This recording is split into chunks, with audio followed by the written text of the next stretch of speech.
Wel, fel ymgeisydd Ynys Môn, draw dros y dŵr yn Fancw, mae gen i na hawl i'ch croesawu chi lannau'r fenau, felly croeso mawr ato ni. Dyma ardal hardd eithriadol sydd o bwysigrwydd rhyngwladol a byd-eang o ran cadwraeth. Yma ym Môn ac Arfon, mae'r Hun ap Iorwerth, Hywel Williams a finna wedi bod yn gweithio'n agos efo'n gilydd ar ymgyrchoedd lleol.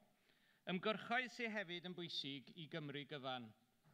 Yr enghraifft amlyca ydy'r ymgyrch sy'n gwrthwynebu codi rheng o beilonau trydan newydd yn yr ardal. Mae'r grid wedi ildio ar fater croesi'r fenau ac wedi cyhoeddi bod nhw am gladdu'r ceblau trydan yn y ddaear, ar bob ochr ac o dan y dyfroedd. Ond mae'r frwydr i roi'r ceblau o dan y môr o Fôn i lannau Dyfrdwy yn parhau ac yn dwysau. Mi rydyn ni hefyd yn pwyso am well band eang a gwella'r cysylltiadau trafnidiaeth yma i'r gogledd orllewin. Mi nath Ieuan Wyn Jones ein cyn-arweinydd waith aruthrol pan yn ddirprwy Brif Weinidog Cymru i hybu'r cysylltiadau rhwng de a gogledd. Iddo fo mae'r diolch fel y gweinidog dros yr economi a thrafnidiaeth am y gwelliannau sylweddol i'r A470 ac i'r gwasanaeth trena rhwng de a gogledd. Ond mi fydda fo wedi gallu cyflawni llawer mwy tasa ganddo fo fwy o gyllideb. Rhyn ap Iorwerth ydy'n llefarydd ni ar y meysydd yma erbyn hyn fel y gwyddoch chi. Mi gafodd o'i ethol, os da chi'n cofio, efo mwyafrif ysgubol fel yr aelod cynulliad dros Ynys Môn yn yr is-etholiad yn 2013. Mae o wedi bod wrthi'n wythnosol ers hynny yn herio blaenoriaethau'r Llywodraeth Lafur yn y cynulliad, yn enwedig y cynllun di-synwyr hwnnw i wario 1 biliwn o bunna ar ddarn bychan o'r M4 ger Casnewydd. Mi rydyn ni fel Plaid am weld mwy o flaenoriaeth yn cael ei roi drydaneiddio'r rheilffordd y gogledd i Gaergybi a gwella cyfleusterau'r porthladd yno. Mae angen i ni hefyd gael rheolaeth lwyr o'r rheilffyrdd a'n porthladdoedd yma yng Nghymru. Mi rydyn ni am weld lôn ychwanegol yn cael ei hagor ar bont Britannia a ffont newydd yn cael ei chodi yn y pen draw i hwyluso trafnidiaeth a chysylltu'r ynys efo'r tir mawr. A dyna i chi'r A55 sydd angen i gwella ar frys oherwydd y tagfeydd parhaus sydd hefyd yn llesteirio unrhyw dwf economaidd yn y gogledd orllewin. Mwyn gwireddu'r cynlluniau hyn, mae rhaid i ni gael yn cyfran deg o'r gyllideb o Lundain a hefyd sicrhau bod rhagor o bwerau'n cael ei datganoli i Gymru. Mae'r etholiad cyffredinol yn cynnig cyfle unigryw i ni gael ymlaen i'r wawr. Dyma etholiad sy'n datblygu i fod yn un hynod o gyffroes i ni ym Mhaid Cymru. Mae pawb erbyn hyn yn credu na fydd gan unrhyw blaid fwyafrif clir. Etholiad unwaith mewn cenhedlaeth, lle mae ganddo ni gyfle gwirioneddol i ddylanwadu ar y canlyniad ac i weld yn polisia ni a ran pobl Cymru yn cael ei gwireddu. Oherwydd hynny, mi alla'r etholiad yma wneud gwahaniaeth mawr i ddyfodol Cymru dros y 5 mlynedd nesaf ac am flynyddoedd i ddod. Mae'n rhaid i ni wneud yn siŵr bod y nifer mwyaf posibl o aelodau Seneddol y Blaid yn cael ei hanfon i San Steffan, ac fel ymgeisydd Seneddol Ynys Môn, mi rydw i'n llwyr fwriadu bod yn un o'r aelodau Seneddol hynny.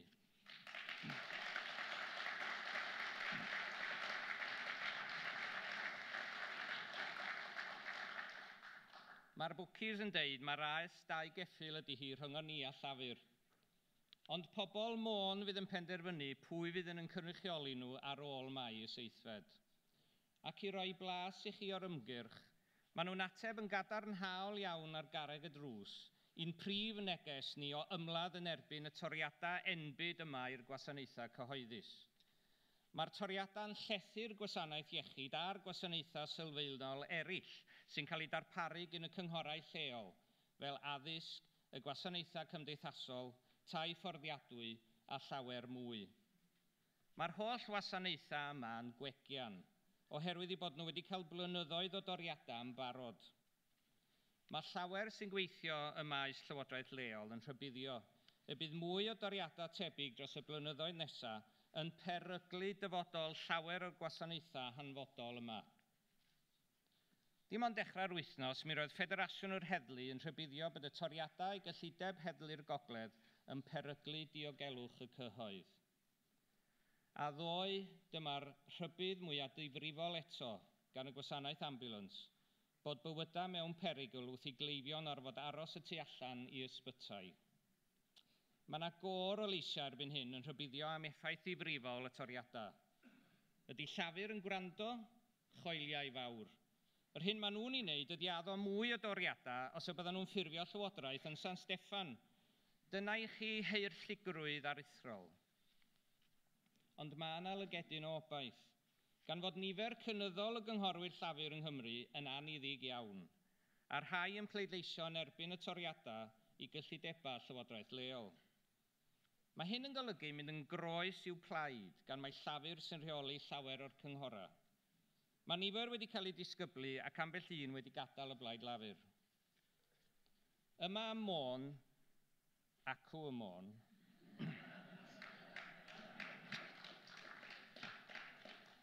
mi ddeithon ni'n agos i gipio'r cyngor sir 2 flynedd yn ôl. A mae ganddo ni 12 o gynghorwyr Plaid Cymru allan o 30 ar y cyngor.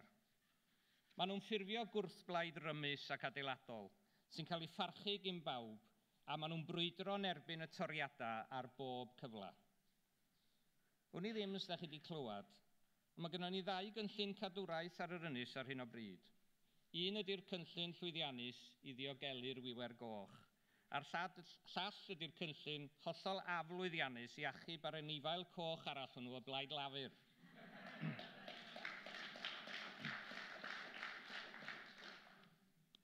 Dyma ein neges ni'r cynghorwyr llafur a'r cynghorwyr annibynnol ar draws Cymru sy'n gwrthwynebu'r toriadau llym.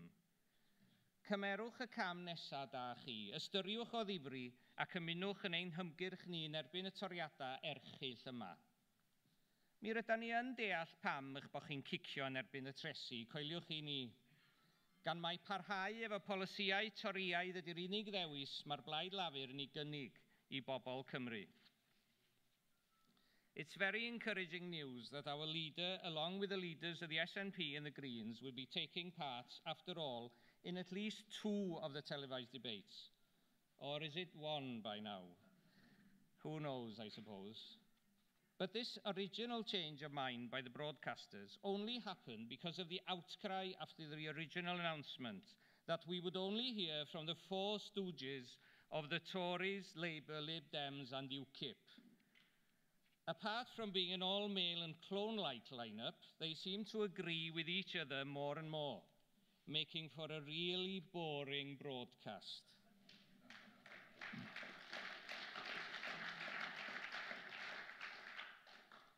Now forget about the 4 stooges for a minute. You've heard about the 4 riders of the apocalypse. I don't want to scare you with such an image. Well, I've done it now, haven't I? This is the image that stays with me and many others as we hear more and more about austerity and its impact. The increasing reality on the ground is that those who are suffering the most are the disadvantaged, the poor, the disabled, and those on low incomes. Many people on Ynys Môn have told me on the doorstep that they worry about paying their bills every week. They worry about how they will pay their rent or mortgage payments, about the bedroom tax, about their food and fuel bills and their council tax or water rates. The lack of jobs on the island, especially for young people, is a big concern and high on everybody's list. When I meet people, they are also concerned about the health service and what will happen to them when they are ill or as they grow old. Another priority for the people of Anglesey is their children's education and what future do they have on the island? Can they afford a home for themselves, or will they, like generations before them, have to leave to find work? People across Wales have the same concerns and aspirations. We are a country at the mercy of its dominant neighbour, not able to make our own way in the world, and frustrated by not being able to create a more equal and prosperous society on our own terms. Wales is the cradle of the Industrial Revolution, and our industrial heritage is amongst the most inspiring in the world. We are the last colony in many ways, and our resources have been exploited. we have been denied a gradual and planned move to a modern industrial and post-industrial economy. In more recent times, our economy and standard of living has been decimated by nearly 20 years of Thatcherism, followed by nearly 15 years of similar policies from Labour's Blair and Brown, and then another 5 years of Tory austerity, propped up by their sidekicks, the Lib Dems. No wonder our country has been bleeding for over 40 years and more. We are a proud nation, and we want to stand on our own 2 feet. Home rule and having all the powers we need to live as a nation is seen as a natural and completely reasonable for all other nations. Why not Wales? Welsh home rule seems to be a problem to the powers that be, even more than Scotland. It's because it's not convenient or helpful to the London establishment and the Westminster elite. These people still hanker after empire. We must be wary of the moves to put the Union Jack on our driving licenses and to form a British football team for the Rio Olympics.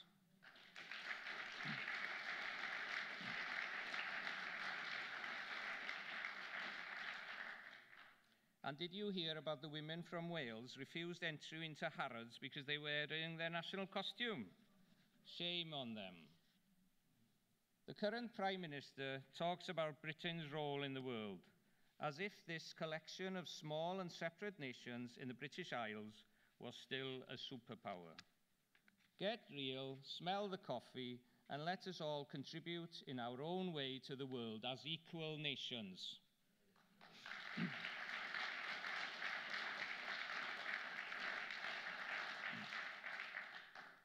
Be felly mae cael yn rheoli o Westminster yn ei gynnig i Gymru? Wel, affliw o ddim ddywedwn ni. Yn waeth na hynny, mae San Steffan yn destun gwawd cyffredinol efo'r holl sgandala ariannol a phersonol sy'n digwydd yno'n barhaus.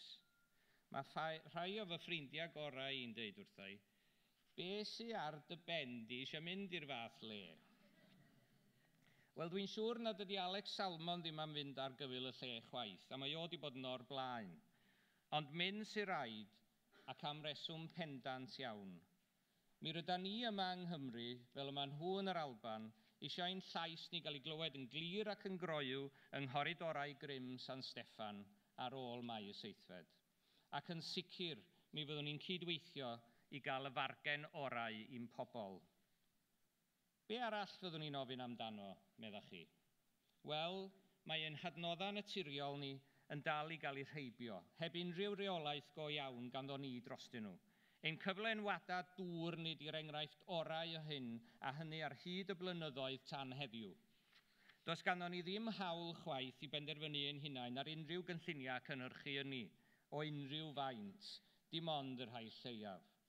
Hyd at 50 megawatts ar hyn o bryd, ond mi gawn ni fod yn gyfrifol am 350 megawatts cyn bo hir, meddan nhw, ond dim mwy na hynny. Gwneud siop siafins o ddatganoli ydy peth fel hyn. Mae'n bwysig hefyd, mater hynod o bwysig, ydy'r angen tair i ddatganoli'r heddlu a'r system gyfiawnder i Gymru fel da ni wedi glywed yn gynharach heddiw. Yn yng ngwaith bob dydd, mi oeddwn ni'n cydweithio efo'r heddlu, y gwasanaethau brys a'r cynghorau lleol mewn argyfynga fel llifogydd. Mae'r holl wasanaethau yma yn cael eu rheoli mewn digwyddiad o'r fath o ystafell argyfwng arbennig yng nghrombil Llywodraeth Cymru. A dydy o ddim yn gwneud synwyr o gwbl nad ydy'r heddlu'n atebol i'r Llywodraeth honno. Dwi'n deall nad ydy'r toriaid am ymddiried ym mhobol Cymru, ond mae'r gwleidyddion llafur cyn weithed bob tamed. Chwarae'r ffon ddwybig mae llafur yn ei wneud efo pobl Cymru. Nhw ydy'r sioni bob ochr, lle mae rhai o'i cynrychiolwyr nhw yn y Senedd yng Nghaerdydd am weld mwy o rymoedd i Gymru, a llawer o haelodau seneddol nhw ar y llaw arall yn pwyso'n drwm ar y brec ac am weld y car yn mynd i'r ffos. Mae ceisio cael rhagor o ddatganoli i Gymru gan yr rhain fel gofyn am ddwsin o wyau, cael hanner dwsin yn lle hynny, a wedyn darganfod bod eu hanner nhw wyau clwc. Os na rai arwyddion diweddar, oes, yn sicr bod pleidiau Llundain a'i cynrychiolwyr nhw yma yng Nghymru wedi closio a datganoli. Ond lle maen nhw wedi bod mor hir? Wedi cael ei dal maen nhw fel y gwningen fach yng ngolau'r car a ddim yn gwybod yn iawn lle redeg. Mi allwn ni fod yn hollol sicr o un peth, sef na fydden ni wedi cael unrhyw fath o hawliau fel cenedl oni bai am fodolaeth Plaid Cymru. Mae yna ddigon o ffeithiau sy'n dangos nad ydy Ynys Môn na Chymru'n gyffredinol wedi elwad dim ar gael pleidiau sy'n cael eu rheoli o Lundain yn cynrychioli ni. Mae'r rhan fwyaf o Gymru'n gallu hawlio rhai biliynau o bunnau o arian Ewropeaidd ers blynyddoedd, am yr rheswm syml mae Cymru ydy un o'r ardaloedd tlotaf yn Ewrop. Dydw i felly ddim yn gallu gweld sut mae'r pleidiau unoliaethol Llyn-Deunig yn gallu dweud eu bod nhw wedi gwneud y gorau dros Gymru ar hyd y blynyddoedd. Dim ond hunanlywodraeth sydd yn rhoi'r pwerau llawn i ni fynd ati i wella'r economi a rhoi Cymru ar ei thraed unwaith eto. Felly, fy neges i bobl Ynys Môn sydd yn ystyried sydd wedi bleidleisio ar y faes eithfed ydy hyn. Os ydych chi'n chwilio am blaid sydd yn gwrthwynebu'r eideoleg o lymder ariannol, yna Plaid Cymru ydy'r blaid i chi. Os ydych chi wedi laru ar glywed arweinwyr y Blaid Lafur yn sôn am ei bwriad i wneud toriadau pellach i'n gwasanaethau cyhoeddus, yna Plaid Cymru ydy'r blaid i chi. Os ydych chi'n gwrthwynebu gwleidyddiaeth ffiaidd UKIP ac yn gwrthwynebu'r ffordd mae'r ceidwadwyr a llafur yn symud tuag at eu tir gwleidyddol nhw, yna Plaid Cymru ydy'r blaid i chi. Os ydych chi'n chwilio am blaid sy'n cael ei hariannu gan ei haelodau cyffredin, pobl sy'n byw yn yr un gymuned â chi, yna unwaith eto, Plaid Cymru ydy'r blaid i chi. Tydi pleidlais i'r Blaid Lafur bellach ddim yn bleidlais dros werthoedd craidd y mudiad llafur. Mae Ed Miliband a'i griw wedi cael hen ddigon o gyfle i sefyll yn gadarn a datgan a fyddan nhw'n para efo'r toriadau sy'n achosi cymaint o boen i bobl. Yr union bobl yn aml ac oedd wedi rhoi oes o gefnogaeth i'r Blaid Lafur. Yn Ynys Môn ac yng Nghymru bellach, dim ond Plaid Cymru sy'n fodlon cymryd ochr y werin bobl a mynnu ein hawliau fel cenedl. Mi rydan ni fel cenedlaetholwyr wedi cael colledion mawr yn ein rhengoedd yn lleol ac yn genedlaethol yn ddiweddar. Un peth oedd yn gyffredin iddyn nhw i gyd, y rhai sydd wedi'n gadael, oedd fod ganddyn nhw weledigaeth glir am Gymru well a Chymru rydd. Mae hi fyny i ni bawb ohona ni i wneud pob dim o fewn yn gallu i wireddu'r weledigaeth honno yn y dyddiau a'r wythnosau nesaf. Diolch yn fawr.